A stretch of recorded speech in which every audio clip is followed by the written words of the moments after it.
바랍니다. 반갑습니다.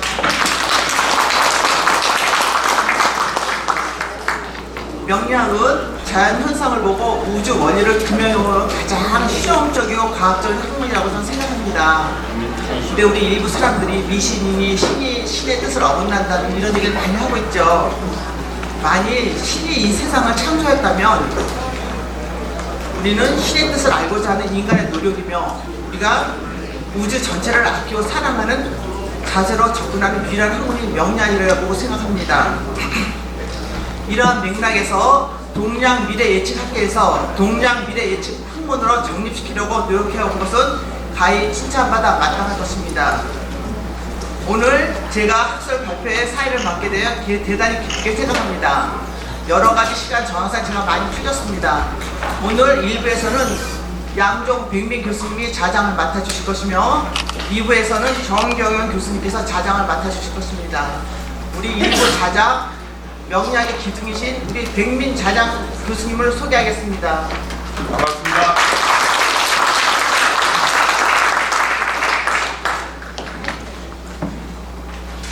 방금 소개받은 백민입니다. 오늘 뜻깊은 한국 동양미래예측학회 제1회 학술대회를 거행하게 된 것을 축하드리고 또한 이런 모임이 이런 학술대회가 국내뿐만이 아니라 세계적으로 말 그대로 음지에서 양지로 또 세계로 뻗어나가는 그런 계기가 되기를 기원하면서 시간이 많이 흘렀으므로 바로 이어서 학술 발표를 하도록 하겠습니다. 아무튼 이 자리에 와주신 여러분들께 깊이 감사드리고 또한 앞으로도 쭉 이러한 모임들이 이어지기를 기대하면서 일부 학술 발표를 시작합니다. 여러분들이 다 가지고 계신 이 논문집에 있습니다만 오늘 학술 발표를 해주실 분을 간략히 소개합니다. 여러분이 잘 아시는 한국 동양미래예측학회 회장을 맡고 계신 소재학 교수님 소개합니다. 박수로 감사드리겠습니다. 제9대 기상청장을 지내신 조석준 원장님 소개합니다. 그 다음에 논평과 토론을 해주실 미래경영연구원 원장 남직호 교수님 나오셨습니다. 미래타임스 미래전략정책연구원 원장 계신 박경식 원장님 나오셨습니다. 고맙습니다.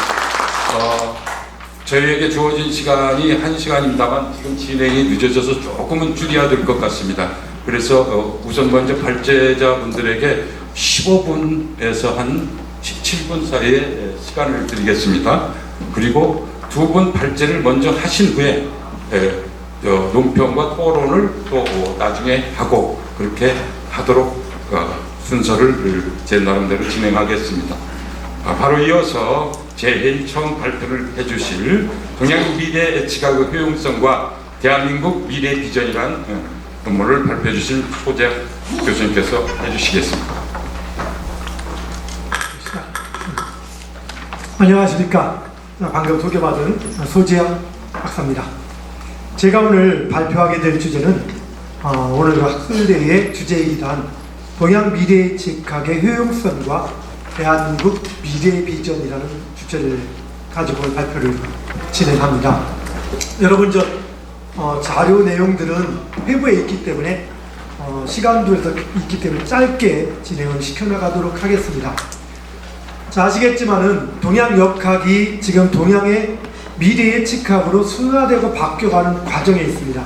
그럼 이 내용에서 저희 제목을 같이 본다라면은 서론에서는 동양 미래예측학이 무엇인지와 개념과 현재 역학 그리고 동양 미래예측학 대한민국의 현 주소에 대해서 짤막하게 그리고 기존의 동양 역학이 어떤 과정을 거쳐서 예측을 하는지 즉 동양 역학의 방법론에 대해서 한번 분석을 해보고 그 중에서 우리가 동양 미래예측학으로 제대로 활용할 수 있는 부분이 어떤 부분인지 아울러 현재 전통적으로 쓰고 있는 사주명리학의 장점은 뭐고 또 문제점은 뭔지 왜 우리가 사주명리학이라는 것들이 아직까지 미신 연에서 자유롭지 못한지에 대해서 짚어보고, 앞으로 우리 동양 역학이 동양 미래의 직학으로 승화되기 위해서는 어떻게 해놔야 될까의 문제와, 단지 방향지시만이 아니라 이미 석가명리라는 이름으로 해서 동양 미래의 직학으로 서양 미래학자들하고 같이 그 활동도 하고 있습니다만, 이런 석가명리의 그 활용성, 효용성, 그리고 정의가 뭔지에 대해서 얘기하는 순서를 갖도록 하겠습니다.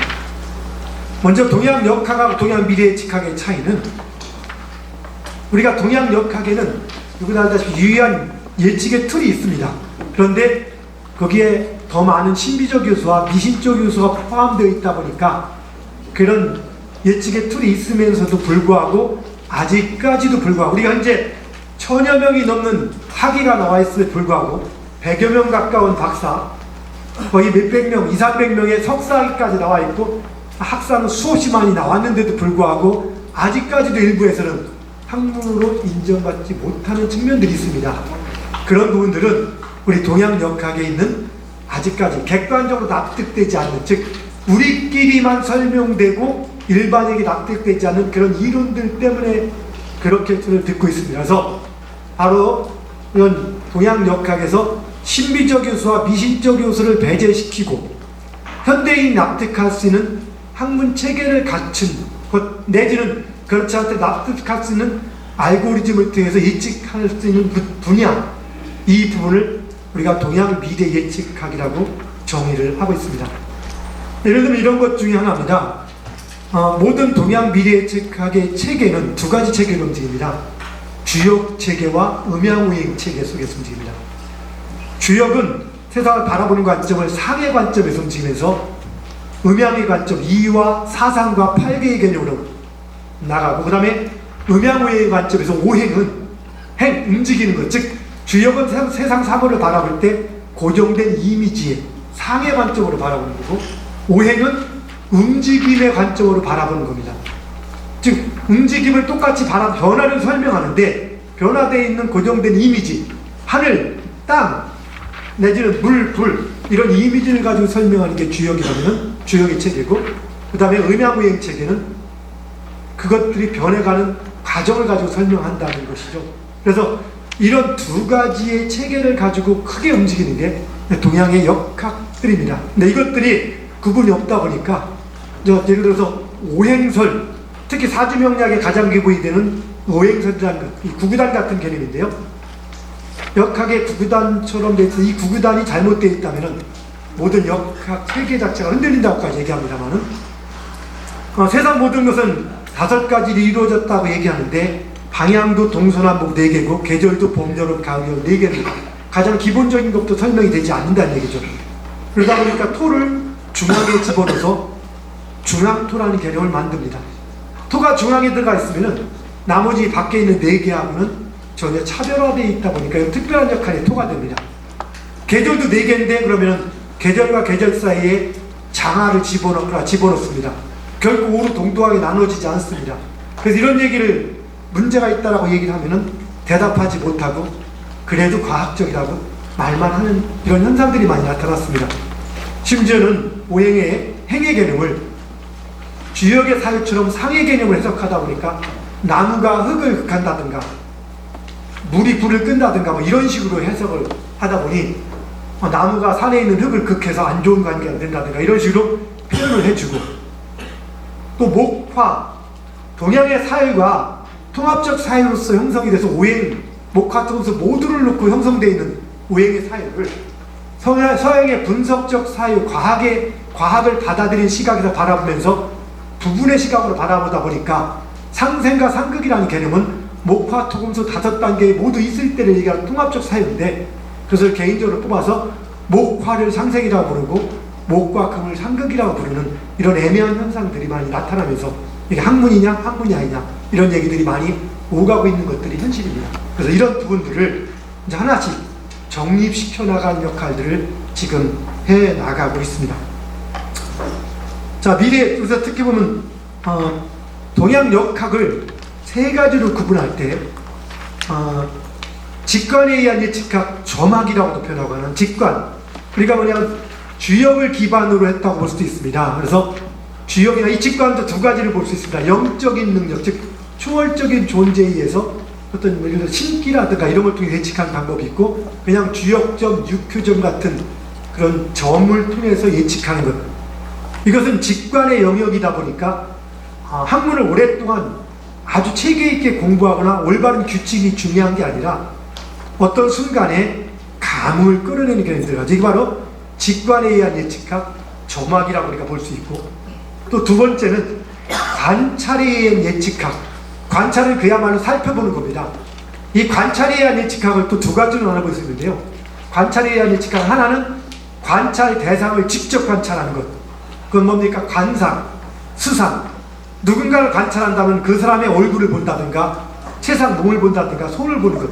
그럼 이런 것들을 보면서 이런 상학은 미래를 예측하는 관점도 있지만 현재의 상황들을 정확히 분석해내고 또 미래에 대한 대안을 제시한 측면이 되죠. 반면에 풍수지리 같은 경우는 누군가를 알려면 그 사람을 보는 것이 아니라 그 사람 주변, 즉 관찰 대상을 보는 거죠. 즉 그래서 관찰 대상을 직접 살펴보는 것은 관상, 수상 같은 거고, 관찰 대상의 주변을 살펴보는 것, 바로 풍수지리입니다.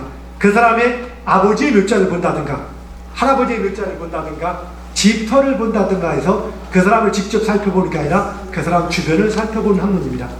이렇게 살펴봄으로써 현재의 상황을 분석하고 미래를 예측하고 더 나은 미래를 만들어갈 수 있게 보는 것, 이것이 바로 관찰에 의한 예측학, 상학이 되고, 마지막으로 규칙에 의한 예측학, 명학. 이것은 규칙으로 예측하는 겁니다. 이거하고 대치되는 것은 직관에 의한 예측학, 점학과 규칙에 의한 예측학, 명학은 서로 대치되는 겁니다. 점학은 규칙이 아니라 직관을 이용하는 거고, 명학은 봄, 여름, 가을, 겨울처럼 지구가 공전과 자전을 하면서 반복되는 그런 주기를 통해서 바로 사람의 삶에도 어떤 주기가 나타나고, 이 주기가 태어난 순간 혹은 어떤 시점에 대한 어떤 초기 조건에 따라서, 예를 들어 사주팔자를 기준으로 한다면 한여름 양력 8월 5일날 뜨거울 때 한낮에 태어난 사람은 뜨거운 기운을 많이 가지고 있습니다. 근데 그런 사람이 또 더운 계절을 만나면 상당히 일이 좀 덜 풀릴 수 있다. 반면에 양력 1월 5일날 추울 때 새벽에 태어난 사람은 몸에 추운 기운이 많은데 이 사람이 다시 추운 겨울을 만난다면 균형이 맞지 않기 때문에 이걸 바로 운이 나쁘다고 얘기한다. 물론 꼭 이런 건 아니지만 이런 원리 체계를 가지고 분석하는 것이 바로 규칙학이 됩니다. 그래서 규칙학은 우리가 여름이 끝났는데 열받는다고 봄으로 가는 경우가 없듯이 봄, 여름, 가을, 겨울이 규칙적으로 움직여지기 때문에 규칙으로 예측할 수 있는 것은 사람의 어떤 흐름을 규칙적으로 예측할 수 있습니다. 어떤 사람이 지금 겨울의 시즌에 있다. 그럼 이 사람은 지금 어려운 시기다. 그럼 조금 있으면 봄의 시즌이 온다. 어떤 사람이 지금 가을의 시즌에 있다. 그럼 지금 이 사람은 잘 나간다. 그런데 조금 있으면 겨울이 올 것이다를 통해서 우리는 규칙적으로 한 사람이나 사회 집단의 미래를 예측할 수 있고, 더 나아가서 당신은 지금 잘 나가지만 이것은 계절적으로 가을이기 때문에 잘 나가는 거고, 조금 지나면 겨울이니까 겨울이 올 때 어려움이 닥칠 수 있으니 지금 무리하지 말라고 대비를 할 수 있다는 장점을 가지고 있습니다. 또 한 가지는 여름에 뜨거울 때 태어난 사람이 겨울에 태어난 사람보다 아무래도 다혈질적인 소질이 좀 더 강하지 않을까라고 볼 수 있고, 겨울에 추울 때 태어난 사람이 겨울이니까 추우니까 활동도 못하고 눈에 뵈는 것도 없으니까 머리만 쓰지 않겠습니까? 그래서 조금 더 논리적이거나 뭐 침착할 수 있는 소지가 있다. 물론 이런 걸 통해서 바로 사람의 타고난 성향들을 분석할 수가 있을 겁니다. 그런데 단적으로 친다면은 봄, 여름, 가을, 겨울이 몇 월 며칠 몇 시에 끝나는지가 정해져 있지 않고, 가을이 풍요로운 것은 누구에게나 정해져 있지만 가을이 얼마나 풍요롭다는 것이 구체적으로 정해져 있지 않고, 여름이 얼마나 덥다는 것이 구체적으로 정해져 있지 않기 때문에 규칙에 의한 예측학만 가지고 예측을 한다라면은 쉽게 말해서 흔히 우리가 얘기할 때 기가 막히게 찍어 맞추는 것. 아까 우리 오병주 차관이 말씀했듯이 그 파자 가지고 당신은 임금님입니다. 임금님이 여기 왜 오셨습니까? 내지는 암행어사가 왜 왔습니까? 이렇게 구체적으로 찍어 맞출 수는 없다는 그런 단점을 가지고 있습니다. 다시 말해서 동양역학, 동양미래예측학의 세 가지 방법론을 구분한다면, 첫째는 직관에 대한 예측학. 이것은 때에 따라서 아까 우리가 신비주의에 물들어 있는 것 대신 신비적으로 기가 막히게 맞추는 모든 부분들은 직관의 영역입니다. 똑같은 전복자가 나왔을 때 어떤 사람은 그걸 가지고 정말로 거지라고 해석하는 사람도 있고, 어떤 사람은 빼짝 마른 상태에서 옆에다 뭡니까 바가지 하나 차고 있다. 전복자를 해석할 때 빼짝 마른 사람이 바가지 하나 차고 있어 보니까 동양주모이니까 너는 거지야. 아까 그 얘기에서 다음 장면이 들어갑니다. 거지가 똑같이 전복자를 뽑았는데 그 사람은 거지라고 하고, 암행어사가 전복자를 뽑았는데 그 사람은 암행어사라고 얘기할 때 똑같은 전복자인데 누구는 거지가 되고 누구는 암행어사가 될 때, 이것들이 규칙이 아닌 겁니다. 그 순간에 직관이 적용되는 겁니다. 근데 직관은 맞을 때가 있고 맞지 않을 때가 있는 거지 항상 맞지가 않은 겁니다. 단 기가 막히게 규칙적으로 찍어 맞출 수 있는 거죠. 그리고 이런 직관이라는 학문은 주역이라든가 주역점, 육조, 육임들은 학문을 열심히 공부하는 게 아니라 기도라든가 마음의 상태가 좋을수록 잘 맞아지는 그런 현상들이 나타나게 되기도 합니다. 자, 그 다음에 규칙에 대한 예측학은 아까처럼 규칙의 틀을 가지고 맞추는 거고, 맞추다 보니까 맞을 때도 있고 틀릴 때도 있는 게 아니라 규칙을 항상 정확하게 구체적으로 얘기할 수가 없는 거죠. 자, 이렇게 동양 예측은 세 가지 관점을 나눌 수가 있는데요. 자, 이 세 가지, 특히 규칙에 직관에 예측한 점학이라든가 관찰에 대한 예측학 상하 같은 경우는 학문의 정도가 필요하기도 하지만은 개인차에 따라서 많이 예측의 결과가 달라지기도 합니다. 그런데 규칙에 의한 예측학 명학은 구체적으로 찍어 맞추진 못해도 어떤 사람이 언제 잘 나가고 못 나갈 시기를 정확하게 찾을 수는 있습니다. 그런데 이것은 공부를 한다면 누구나 똑같은 결과를 나올 수 있기 때문에 동양 미래 예측학으로 가장 바람직하지 않을까 보고 있고요. 마지막으로 볼 때 동양 미래 예측학 석하명리라는 것들은 현재 석하명리라고 부릅니다만은, 석하명리는 은하무형부터 10간 12지의 모든 이론들을 정확하게 원리체계를 밝혀놓고 있습니다. 기존 사주명리학이 정확하게 이론체계가 밝혀지지 않은 논리를 가지고 움직이는 부분이 있다 보니까 어떤 부분 이론을 가지고 얘기할 때는 맞는데 거기에 직관이 적용되는 부분이 있다 보니까 맞을 때도 있고 틀릴 때도 있습니다. 그런데 이 직관이 규칙이라는 부분은 1부터 10까지 단계가 있다면은 그 10가지 단계가 모두가 다 규칙적일 때만 규칙이 형성이 되고, 중간에 한 분야만 규칙이 안 들어가고 직관이 들어가도 이건 규칙이 아닙니다. 사주명리학은 규칙학이지만 현재 사주명리학은 이 규칙학 속에 직관이 여기 되어 있다 보니까 똑같은 이론을 가지고 얘기해도 맞을 때가 있고 틀릴 때가 있습니다. 우리는 마무리해 주시죠. 예, 이런 부분을 정확하게 구분한다라면은 사주명리학이 상당히 정확한 틀을 가지고 있을지 않을까 보고요. 마지막으로 정리해 나가겠습니다. 동양 미래 예측학 석하명리는 바로 이런 철저한 규칙만 가지고 움직이기 따라서 행위를 찾는 것이 아니라 어떤 잘 나가고 못 나갈 시기를 찾고, 그 중에서도 운을 절대운과 상대운으로 나눠서 인생의 10류주기 석하리듬이라는 세 운을 가지고 해석하는 방법들이 있습니다. 그것은 사람의 삶이 누구나 봄, 여름, 가을, 겨울 반복이 되는데 봄 2년, 여름 3년, 가을 2년, 겨울 3년의 어떤 시즌으로서 반복이 되는 흐름이라고 얘기를 하고 있습니다.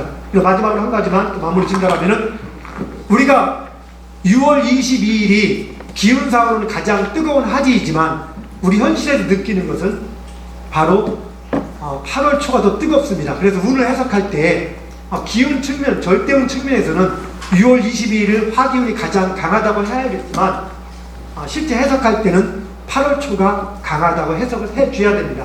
바로 이런 부분들이 동양 미래 예측학 석하명리에서 이렇게 운을 절대운과 상대운 개념으로 정확히 나눠서 부분을 해주고 있습니다. 그래서 학문을 좀 더 각각의 직관의 예측학 점학, 관찰에 의한 예측학 상학, 규칙에 의한 예측학 명학의 각 분야의 장점을 잘 활용하고 보완한다라면 정말 훌륭한 미래 예측학으로서 우리 대한민국의 미래를 위해서 큰 역할을 할 수 있지 않을까 생각합니다. 감사합니다.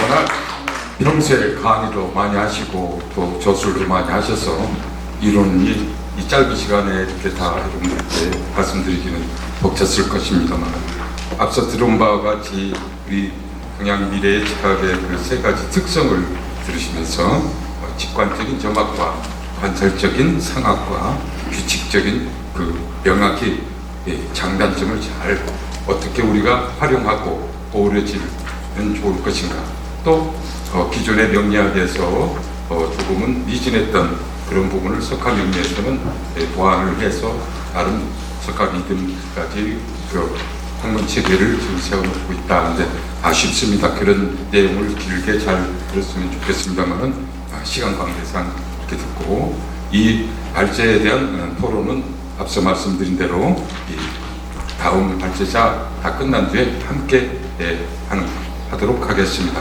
다시 한번 우리 소재학 교수께 박수 한번 부탁드립니다. 다음은 이어서 기후변화와 인류 문명에 관해서 조석준 제9대 기상청장께서 발표해 주시겠습니다. 네, 여러분 안녕하세요. 그 기후변화와 인류 문명 하니까 제목이 좀 생뚱맞기는 한데, 아마 듣고 나시면은 우리가 이 동양 미래학을 하는 그런 어떤 부분들이 전체 그 우주 천문, 지구 현상 자체를 이해하지 못하면 제대로 갈 수 없겠다라는 생각을 제가 했기 때문에 오늘 이런 발표를 하게 됐습니다. 앞에서도 우리 오경민 장관께서 관상감 일이라고 했는데, 여러분들이 아마 100년 전에 우리나라가 제대로만 갔으면 아마 관상감에서 이런 일을 지금 주관하고 있지 않을까, 그런 생각이 됩니다. 우리나라에서 동양 미래학 하면 예전에 왕조 시대까지는 왕조 시대에서 뭐 천우 예측이라든가 천문 우주 뭐 태일부터 온갖 이런 부분을 그 관상감에서 이렇게 주관을 했어요. 관상감의 최고 책임자가 영의정이었고, 그 관상감의 실제 책임자가 거의 장관급이었는데요. 제가 보면은 그 일제시대 때, 구한 말부터 일제시대 때 우리나라가 이제 그 일제의 지배가 되면서 그때 어떤 형태가 바뀌게 됩니다. 그러니까 일기를 예측하는 관측, 일기 예측 부분만 빠지고 나머지가 전부 다 민간으로 가면서, 제가 알고 있기로는 그 동양 미래 예측학이 한 100년간은 어떻게 보면 국가에서 관리가 되지 않는 표류 상태가 되지 않았는가, 그런 생각을 해보는데요. 이것은 학문적으로는 누가 연구를 해야 되는 그런 부분이고요. 제가 개인적으로 봤던 그런 부분이라고 하겠고요. 저는 개인적으로 그 평생 학습과 유연한 소통을 신조로 삼고 있고, 또 하나는 어떤 일에 대해서 관점을 바꿔보기를 잘합니다. 사실은 저 같은 경우는 이제 서양 예측학의 어떤 대표적인 학문이 일기예보거든요. 그리고 여러분들 아시다시피 우리나라가 서양 의학하고 동양 의학이 무슨 차이가 있는지를 여러분 실생활에서 많이 느끼셨을 겁니다. 서양의 일기예보도 보통 서양과 동양이 예전에 서양 친구들이 동양을 많이 배워가다가 한 200년 전부터 그게 역전이 됩니다. 그게 유럽으로 보면 나폴레옹 이후에 유럽에서는 서로 전쟁을 많이 하죠. 전쟁을 하다 보니까 기상현상이 평화시에도 어떤 나라에 재해를 주는 거죠. 그렇다고 보면 기상이라든가 이런 기상재해가 일정한 패턴으로 흐르는데, 그게 어떤 한 나라에서 예측할 수 있는 부분이 아니었습니다. 그래서 이 사람들은 평화시에는 자기들끼리 모여서 정보를 공유하고 해가지고 요즘으로 말하는 그 WMO 같은 국제기구를 이미 150년 전에 만들게 됩니다. 그렇지만은 동양은 각 나라가 각자 도생의 길을 가는 거죠. 그러니까 이렇게 어떤 자기 국가 범위를 넘어나는 그런 어떤 정보나 이런 거에 대해서는 자기 나름대로 해석하는 거지, 그런 전 지구적인 그 해석을 못하게 되는 겁니다. 지금 전 세계 현대 일기예보의 바탕은 이미 150년 전에 서양에서 만들어진 국가 간의 정보 공유라든가 이런 어떤 그 원칙 때문에 지금도 계속 되고 있는 겁니다. 그래서 제가 생각할 때 이 동양 미래 예측학은 아시는 것처럼 단순히 그 과학으로 예측된 대자연이라든가 우주의 법칙이 1%도 안 된다는 거거든요. 여러분들 나머지 그럼 99%는 어떻게 해야죠? 그 99%의 나머지 부분을 이제 해석하기 위해서 오늘 소재학 박사님이 한국에서는 최초로 이런 동양 미래학에 대한 학술대회를 하는 것으로 알고 있습니다. 저도 개인적으로는 서양의 학문의 어떤 그 일기예보, 그러니까 기상학을 한 사람이지만 제가 볼 때는 그 풍수라든가 모든 동양미래학의 바탕이 되는 어떤 우주라든가 최소한 지구의 모습은 최근에 몇십 년 동안에 완전히 바뀌었습니다. 여러분들 예전에 풍수를 따질 때 있었던 자연적인 산이라든가 이런 어떤 강이라든가 공기의 흐름이 이제는 많이 바뀌어서 여러분들은 이미 미세먼지 때문에 풍수에 앞서 미세먼지 때문에 또는 대기오염 때문에 또는 다른 공해 그것이 전부 다 인간이 일으킨 그런 것 때문에 풍수적으로는 살기 좋은 자리인지 모르지만은 미세먼지가 많고 또한 물의 문제가 있고 이러면 어떻게 살 수가 있겠습니까? 그래서 저는 이 시점에서 동양미래학이 과거에 어떤 그 해석하던 관점에다가 플러스 현대의 우리 인간들이 만들어낸 그런 기후변화라든가 미세먼지라든가 또는 물의 문제라든가 여러 가지를 복합적으로 다시 보면서 해석을 해야 되겠다. 아마 저도 풍수에 대해서 자세히는 모르지만 도시풍수라는 것도 그런 영역도 있고 조금 아까 뒤에 발표하는 그 한반도 통일 한반도의 수도권 입지에 관한 부분에서 이 강을 중요시하는 그런 부분들이 있습니다. 그것이 기본적으로는 전부 다 해당되는데 다만 현재 일어나고 있는 어떤 그 기후의 문제라든가 이 기상이변의 문제 또는 미세먼지의 문제를 빼놓고 이게 해석이 된다라면 일반 사람들은 이거에 대해서 공감을 느끼지 못할 것 같습니다. 그래서 제가 짧게나마 몇 가지 얘기를 해드리겠습니다. 여기 이제 그 제목이 나왔고요. 세상이란 무엇인가 했을 때 저는 어떤 세상은 여러분들이 알고 있는 대자연, 우주 이런 측면도 있고 나를 중심으로 보면 생명체 중심의 어떤 세상이 있겠죠. 근데 저는 이 세상은 이렇게 광대하고 넓습니다. 이렇게 광대하고 넓은데 저 화면에 우측에서 아래쪽에 보면 저 멀리 보이는 그 점이 지구라고 합니다. 지구. 아까 1962년도에 여기 우리 황 사무총장님께서 글렌 중령이 지구를 봤다고 그러는데 저건 빛의 거리로 5시간 멀리 떨어진 곳에서 지구를 보면 저런 점으로 보입니다. 어떻게 보면 우주의 미세먼지죠. 그 미세먼지 속에 우리 같은 인간이 존재를 하고 그 존재하는 인간이 또 미세먼지를 걱정하는 그런 것이 지금의 현실이 아닌가. 그래서 제가 이제 풍수나 이런 걸 하실 때 참고되시라고 크게 보면 몇 가지 기본 틀에서 하나 말씀을 드릴까 합니다. 첫 번째는 날씨하고 기후가 여러분들 구분이 명확한 부분입니다. 여러분 우리가 사람의 기분하고 사람의 성격하고 분명히 틀리지 않습니까? 분명히 다른데 그것을 혼용해서 사용하면 다른 사람한테 설명이 안 되는 거죠. 우리가 보통 날씨, 기상하면은 지구의 기분과 같은 것입니다. 오늘 아침에 좀 쌀쌀했다가 낮에 덥고 또는 비가 오고 눈이 오고 하는 그런 부분이고 우리가 기후라고 하는 측면은 그 지구의 그 부분 성격과 같은 것인데 그런데 요즘 이상하지 않습니까? 지구의 성격이라고 할 수 있는 기후가 변하고 있는 거죠. 근데 사람에 따라서는 그 기상이라든가 날씨를 구성하는 요소가 사실은 3가지예요. 햇빛, 물, 공기.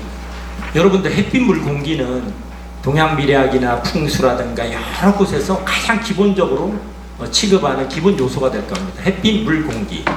그 햇빛, 물, 공기의 조화가 결국 날씨라고 볼 수 있습니다. 그래서 우리가 햇빛에 대해서 생각하고 공기에 대해서 생각하고 물에 대해서 생각할 때 기상이라든가 날씨에 대한 원리를 이해하고 또 그것이 그 지구 안에 살고 있는 생명체, 인간을 포함한 생명체가 어떤 영향을 지속적으로 받느냐라고 하는 부분에 대해서 말을 할 수가 있죠. 서양 학문에서도 기후요법으로 사람의 병을 치료하는 부분도 있고요. 또 사람의 모습이 어디서 왔느냐에 따라서 형태가 달라집니다. 예를 들어서 코가 큰 사람은 북쪽에서 자기 조상들이 왔을 확률이 되게 높고요. 코가 약간 낮은 사람은 남쪽에서 왔다. 그거는 우리가 아까 인간이 갖고 있는 그 DNA 구성이 수억 불에 해당할 때는 그런 가치가 있다고 하는 거나 마찬가지로 우리가 현재 인간의 모습을 한 그 부분에는 단순히 몇백 년 정도의 그런 어떤 환경 가지고 나온 것이 아닙니다. 최소 수억 년 왜냐하면 인간도 그 이전에 다른 것으로부터 진화됐다고 하지 않습니까? 다만 인간의 모습이 700~800년 이게 아니라 지구에서 생명체가 생기기 시작한 그때부터 시작해서 그런 생명체들이 서로 상호작용을 해서 여기까지 온 것이 지금의 모습이다라고 볼 수가 있고요. 또 여러분들은 혹시 아는 기후변화가 사실이냐? 옛날에도 있었는데 이런 얘기를 많이 합니다. 근데 이것은 정말 기후변화 A하고 B가 있어요. 기후변화 A는 여러분 아시는 것처럼 예전에 공룡이 멸망하고 뭐 무슨 나무가 다 죽고 맘모스가 이런 시대의 기후변화는 최소 주기가 만년 단위입니다. 그래서 그 기후변화 A를 본 사람은 아무도 없습니다. 근데 여러분이나 저나 지금은 기후변화 B라는 그런 시대에 살고 있습니다. 기후변화 B는 누구나 지금 보고 느끼는 그런 거죠. 우리 한국만 해도 아마 제가 알고 있기로는 1960년, 70년대 이후나 이제 기후변화가 서서히 예를 들어서 경부고속도로가 되고 공장 단지가 들어서고 뭐 하면서 이런 어떤 부분에서 기후변화를 느끼는 거죠. 이미 대구에 사가 가고 포천으로 갔고 그리고 여러분 알다시피 지금 남해안에도 다 수온이 다 높아졌습니다. 그런 부분이 기후변화 B다라고 할 수 있습니다. 제가 이제 풍수지리학적인 측면에서 저쪽에 보면 육지가 한반도라든가 서해가 다 육지로 돼 있지 않습니까? 저 사진이 18,000년 전의 사진입니다. 그러니까 구석기 때는 보면은 저쪽에 중국, 지금의 중국에 있던 사람들이 다 건너왔어요. 그냥 걸어서. 근데 그게 18,000년이 지난 어느 시점부터 서해상에 호수가 생기고 결국은 지금 바다가 된 것이죠. 그것이 30에서 80m 수심밖에 안 됩니다. 저런 부분이 지구 전체의 패턴이 몇천 년 또는 몇만 년 단위로 변하면서 그 안에서 우리가 공부하려고 하는 동해 미래 예측학 이런 부분도 있겠다 싶습니다. 요즘 보면은 물의 전쟁 시대라고 하는데 지금 중국하고 동남아하고는 물싸움이죠. 물싸움이 어디서부터 시작되냐면 히말라야에 있는 그 많은 물, 그러니까 그 눈의 물이 어디로 흘러가느냐를 누가 통제하느냐에 따라서 그게 이제 달라지는 거죠. 그래서 중국이 최근에 저 티베트 구원 3,000m 높이에다가 파이프 수도관을 박아가지고 1km당 1조짜리 공사입니다. 1,000조의 공사를 가지고 히말라야 물을 저쪽으로 빼고 있습니다. 이런저런 측면이 우리가 보는 작은 의미의 한국에서의 풍수 이게 아니라 동양 전체, 그렇지 않으면 지구 전 분야에서의 물의 흐름이라든가 그런 어떤 지색, 공기의 달라짐 이거랑 연관이 있다. 만약에 미세먼지가 이렇게 나빠지면 동북아 지역은 살 수 없는 곳이 됩니다. 여러분 아시는 것처럼 중국의 동해안에 모든 그런 원전이 다 있고요. 그 산업물질 다 있지 않습니까? 그런 것이 같이 해석이 되는 것이 현대의 풍수가 아닌가. 또 기후변화도 저거 보시면요. 90년 전에 비행기 한 대가 대기 중에 날아다녔어요. 근데 지금 여러분 아시는 것처럼 수만 대의 비행기가 이렇게 다니고 있고 또 하나는 400년 전에 배 3척이 마젤란이 세계를 항해했지만 지금은 수십만 척의 배가 곳곳에서 기름을 뿌리고 또 요즘 보면은 그 이산화황이라고 이런 것도 뿌리고 다닙니다. 그러니까 우리가 알고 있는 그 지구 환경의 어떤 그 풍수 조건이나 이런 것은 과거에 우리가 100년 전, 200년 전에 그렇게 공부하던 우리 선조들이 공부하던 때하고는 영원히 많이 다르다라는 것을 제가 오늘 말씀을 드리고 싶고요. 마지막으로 현대 일기예보와 동양 미래 예측. 저도 상당히 궁금했습니다. 이게 이제 우리가 현대의학은 엑스레이 찍듯이 내시경 하듯이 MRI 하지 않습니까? 현대일기예보는 지구나 한반도를 하나의 사람으로 간주해서 이거를 계속 관측하고 그거를 합니다. 그리고 또 하나는 그 다음에 안 넘어가네요. 네. 그래서 이제 이 동해 미래 예측학을 위원으로 보면 이제 세상사에 대해서는 우리가 좀 더 융복적인 인식과 분석이 필요하고 세상 주체에 대해서 우리 사람만이 아니라 사실은 우리 사람도 지금 기후변화 때문에 벌이 없어지면 사람도 살기가 힘듭니다. 이게 사람의 문제가 아니라 지구 생명체가 다 온갖 유기적인 활동을 하고 있기 때문에 그런 부분을 또 같이 봐야 된다. 그리고 기존 미래학과의 상호 보완점을 하신다면 동양 미래학이 더 확산 또는 더 차지할 영역은 많다라는 생각이 들고요. 또 하나는 이 기후변화나 이런 국제 문제 이거는 단순히 그 풍수를 해석하고 이런 측면보다는 우리 사람들 또는 우리가 처해져 있는 국가라든가 또는 인류 공동체가 같이 해결해야 될 문제라고 생각됩니다. 그런 관점에서 이 동양미래학의 새로운 터닝 포인트가 되는 오늘과 같은 행사가 저는 매우 의미가 있다고 생각하고요. 저도 개인적으로는 현대적인 일기예보를 공부를 했지만 앞으로는 동양미래학에 대한 공부를 더 해가지고 서로 간에 보완점이 없는지 열심히 공부를 해보겠습니다. 여러분 고맙습니다. 감사합니다. 잘 들으셨다시피 지금 우리가 현대 학문을 융복학 학문 시대라고 합니다. 통섭 학문, 융복학 학문. 그런데 앞서 말한 대로 과거적인 그리고 우리의 전통 문화와 학문을 또 현대에 맞게 어떻게 융복합해서 이 미래를 예측할 것인가, 이런 차원에서 우리 또 기상 방면에서는 아주 말 그대로 본인께서 말씀하신 대로 서양 미래 예측학의 첨단인 기상을 전문하신 분에서 알기 쉽게 우리에게 참 좋은 제안을 해주시고, 또 본인께서도 이렇게 또 한번 동양학에 대해서 한번 알아보시겠다고 하셨습니다. 좋은 발표해 주신 우리 조석준 기상청장님께 큰 박수 한번 부탁드립니다.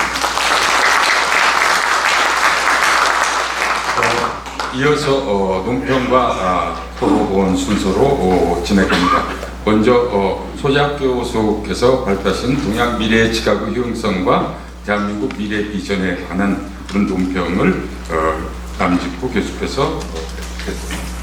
자, 안녕하세요. 경기가 교술대학교 남직구 교수입니다.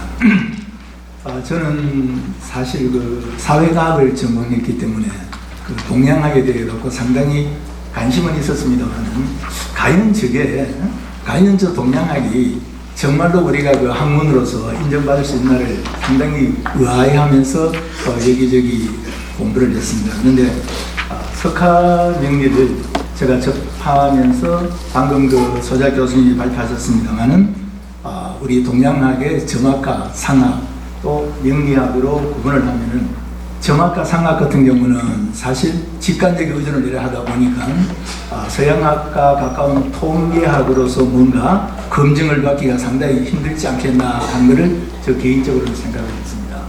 하지만 명리학은 규칙학적으로 봄, 여름, 가을, 겨울, 특히 석화 리듬의 4계절로 이렇게 보면은 정확한 분석 결과가 조금 공부를 많이 한 사람이나 적게 한 사람이나 석화 리듬을 개발하신 거기에 나름대로 하면은 정확한 답을 얻을 수 있기 때문에 좋다고 생각을 하고, 이번에 이 명리학을 제가 논문을 통계 논문을 한번 실제적으로 써봤습니다.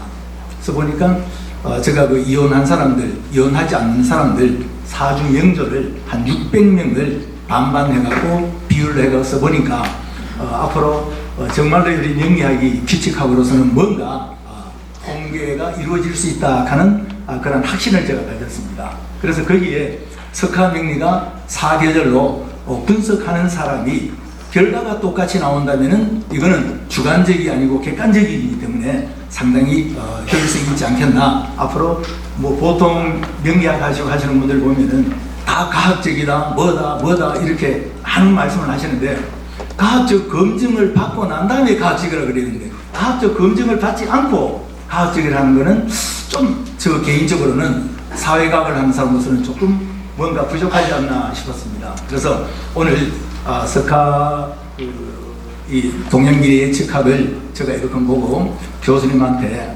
질문하고 싶은 내용은 다름 아니고, 동양미래학 중 석화 리듬을 앞으로 과학적인 학문으로 인정받기 위해 갖고 검증하는 그 방법을 뭔가 연구해야 되지 않겠나 하니까 교수님이 맞습니다 하면서 통계로 한번 일괄적으로 똑같은 규칙적으로 제3자가 분석하더라도 똑같은 결과가 나오기 때문에 충분하다 하는 그런 내용의 메시지를 받았습니다. 그 다음에 이번에 질문하고 싶은 거는 석화 미래 예측학의 3자가 누가 분석하더라도 똑같은 결과를 얻을 수 있다 하는데, 거기에 대한 알고리즘, 다시 말씀드리면은 앱을 개발하신 걸로 알고 있지 않습니까? 그 앱에 대해 갖고 조금 뭔가 어떤 알고리즘을 사용했는가, 어떻게 적용을 했는가, 거기에 대해 조금 더 듣고 싶습니다. 오늘 시간 관계상 5분만 하다가 여기서 마치겠습니다. 예. 예. 답변 듣고 답변. 네, 남직구 교수님 좋은 말씀 해주셔서 감사드립니다. 네, 우리가 할 과제들이 가장 많은 것들 중 하나가 끊임없이 검증시켜주고 입증을 시켜주면서 우리의 효용성을 알려야 되는 걸 겁니다. 말씀드린 대로 우리가 이제 나름대로 여러 가지 검증 방법을 벌써 거쳐오고 있습니다만은 저희가 지금 이 계산을 통해서 현재 기존 사주명리학을 공부하다 보면은 격과 요을 구하기가 애매하다는 분들이 많습니다. 근데 규칙적인 체계와 그래프를 도입해서 누구나 똑같이 공부해서 똑같은 결과가 나올 수 있는 틀을 만들어 놨습니다.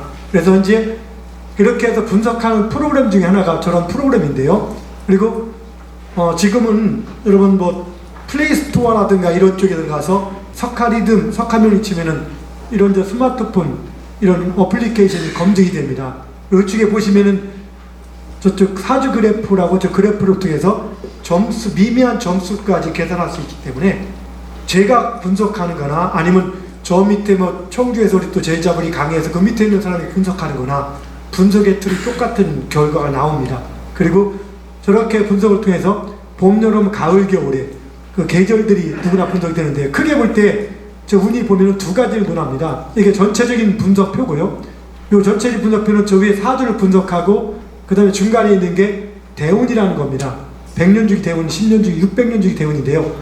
저 위에 있는 주기는 600년 주기를 A, B, C, D로 구분해 놓은 거고 밑에 있는 주기는 10년 주기를 봄, 여름, 가을, 겨울로 구분을 해 놓은 겁니다. 그래서 거기 보면 누구나 뭐 사주를 몰라도 사람에게 반복되는 흐름이 있습니다. 누구나 10년은 잘 나가고 10년은 못 나가, 10년 중에서 5년은 잘 나가고 5년은 못 나가는 흐름이 있습니다. 물론 잘 나간다고 해서 그 시기에 교통사고 안 난다는 게 아니지만 어떤 일이 있더라도 그런 시기에는 잘 나가는 시기가 되고 그것이 여름 3년과 가을 2년 그런 시기는 대외적으로 능력 발휘가 잘 되는 거고 겨울 3년과 봄 2년은 누구나 어려운 시기인데 그 중에서 특히 겨울 3년은 정말 힘든 시기입니다. 이것이 600년 주기에 있는 저 위에 있는 눈의 흐름이 F라든가 E처럼 안 좋은 환경에 있을 때 겨울은 정말 힘든 시기가 되는 거고 이게 A나 B처럼 좋은 환경에 있을 때 어떤 겨울 같은 경우는 조금 작은 어려움을 겪고 넘어가기도 합니다. 그래서 바로 이런 10년 주기 석가리듬이 저희가 일반인에게 누구나 바로 도표나 어떤 눈에 볼 가시적으로 검증해 줄 수 있는 그 방법 중에 하나입니다.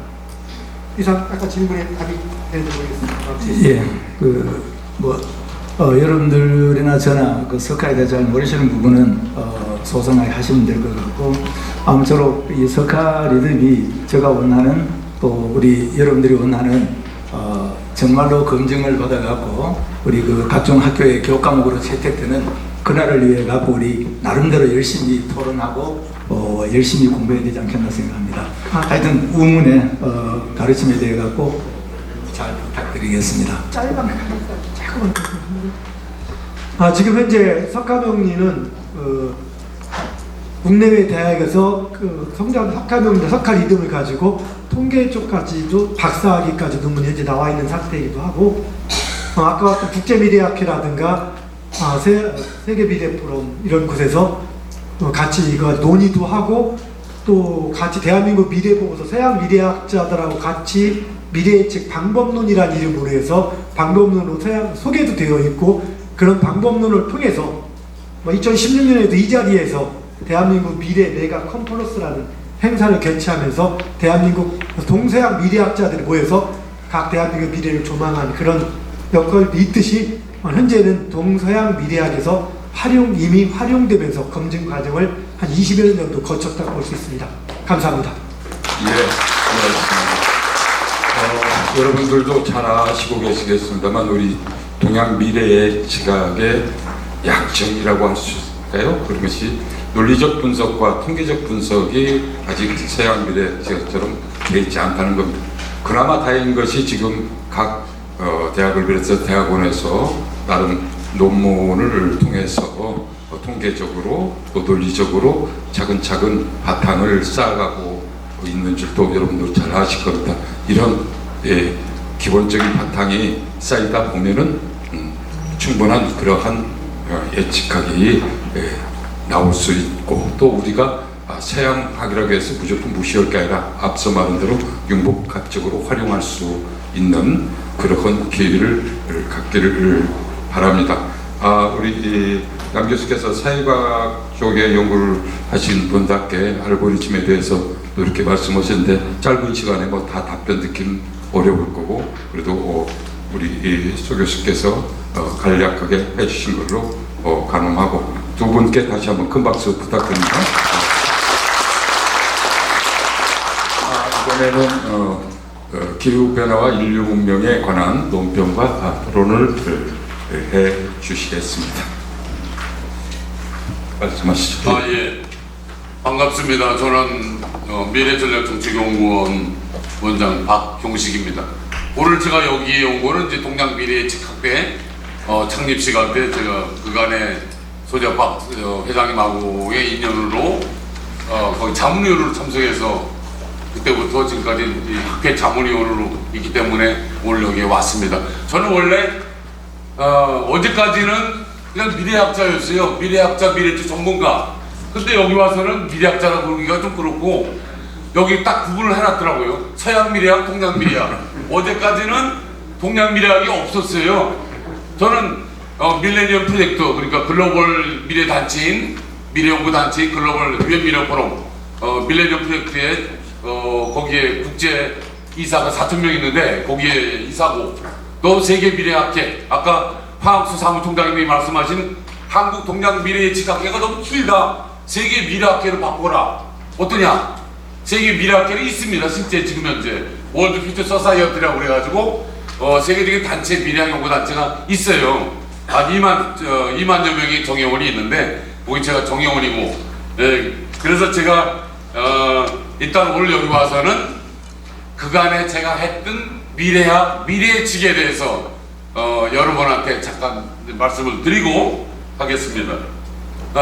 서양 미래학, 지금부터는 그냥 미래학이라고 그러겠습니다. 미래예측. 저는 이제 국제 공익 미래예측 전문가 국내 1호로 제가 활동을 하고 있는데 미래학에서는 미래가 뭔가 하면 아직 일어나는 사건의 정황. 그럼 미래를 누가 아냐? 아무도 모른다. 왜? 아직 일어나지 않았으면 아무도 모른다. 그게 미래학에서의 정의입니다. 그러면 왜 미래를 배워야 되는가?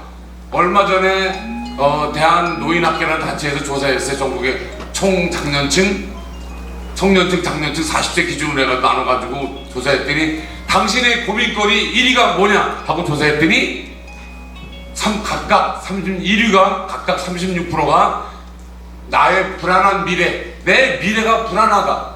누구도 자기 미래를 모르니까 불안한 겁니다. 가장 고민거리 1위가 장년층도 그렇고 청년층도 그렇고 고민, 가장 미래가 불안한 거예요. 그러니까 미래를 배워야 돼. 미래를 가르쳐줘야 돼, 국가가. 근데 우리는 아직 국가가 가르쳐주지 않고 있고, 또 하나는 서울시에서 조사한 적이 있어요. 우울증 자가 테스트. 서울시민 18,000명, 여기 조사 응하시는 분 계신지 모르겠는데 18,000명을 우울증 자가 테스트 조사했는데 그 평균 점수는 서울시민은 평균적으로 우울증, 경증 우울증이다. 이렇게 통계가 나왔어요. 통계 분석이. 그러니까 정상, 경증 우울증, 중증 우울증. 이 중증은 이제 사고 치는 사람들이고 경증 우울증은 얼마든지 뭐 여러 가지 방법으로 해서 해소할 수 있는 거죠. 예. 그 평균적으로 서울 시민은 경증 우울증이다. 그게 왜냐하면 미래의 꿈이 없고 미래 비전이 없기 때문에 서울 시민을 대한민국을 대표하기 때문에 대한민국 사람은 미래의 꿈이 없고 비전이 없기 때문에 항상 불안한 마음을 갖고 있다. 그래서 우리는 여기에 모이신 미래학자, 동양 미래학 예측학 하시는 모두가 전 국민한테 미래학, 미래예측을 가르쳐줄 필요가 아주 충분하다 말씀을 드리겠습니다. 그럼 미래학은 뭐냐면은 영어로 퓨처로지 또는 퓨처스 스타디즈라고 그래요. 공식적인 용어로 퓨처 스타디즈, 퓨처, 추상명사 퓨처를 단수로 쓰지 않고 퓨처스라고 씁니다. 복수로.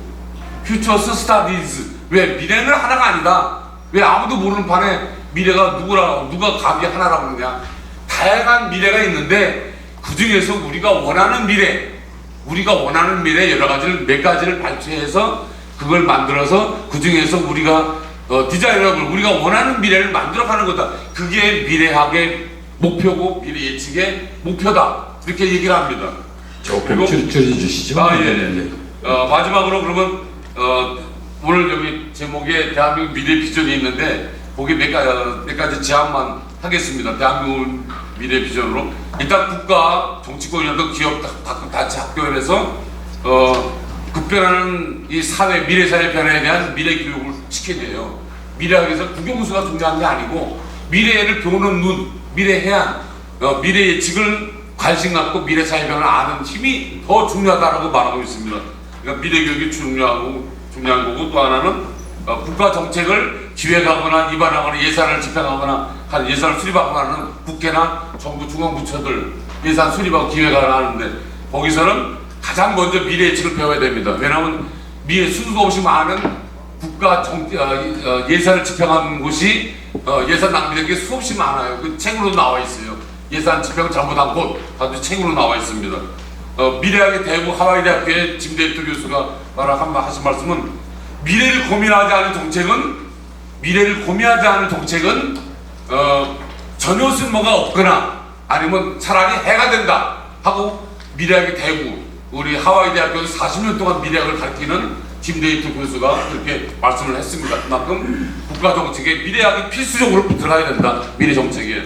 또 하나는 우리 사회 마지막으로 우리 사회에 만연한 이 과거 중심. 저희가 각종 언론을 보든 무슨 뉴스, 무슨 신문, 방송 모든 언론 매체가 거의 절반 이상이 과거를 다루고 있어요. 우리는 과거 중심 사회예요. 과거 중심 사회를 타협해가지고 미래 중심으로 나가자. 과거는 이미 지나가서 바꿀 수 없지만 미래는 얼마든지 우리가 만들어가는 것으로 바꿀 수 있기 때문에 우리가 미래 중심 사회를 만들어가기 위해서 우리가 미래 비전을 갖고 미래 교육을 널리 전파하자 이렇게 말씀드리겠습니다. 네, 마치겠습니다.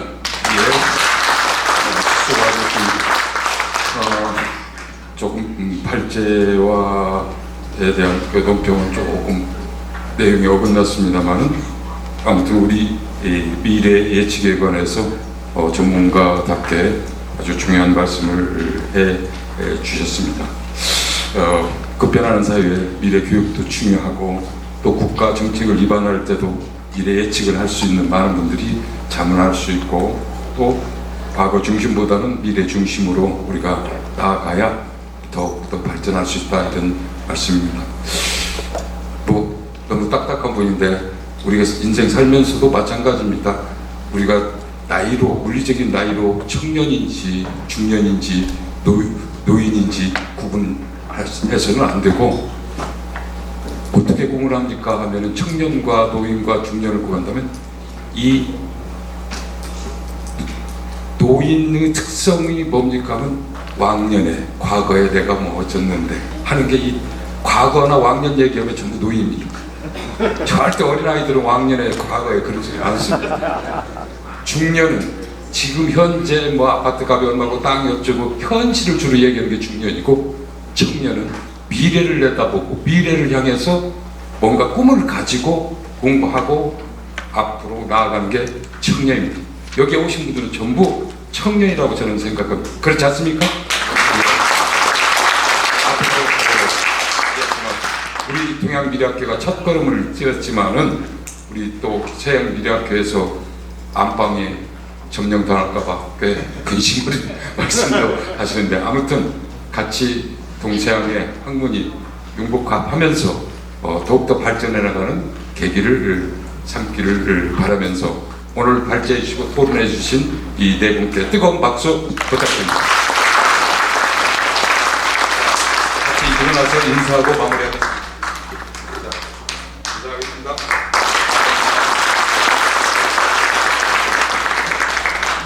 네, 참석해주신 백미 교수님, 소자 교수님, 조석준 청장님, 남직표 교수님, 박경식 원장님께 감사드립니다. 참 의미있고 뜻있는 발표였다고 생각합니다.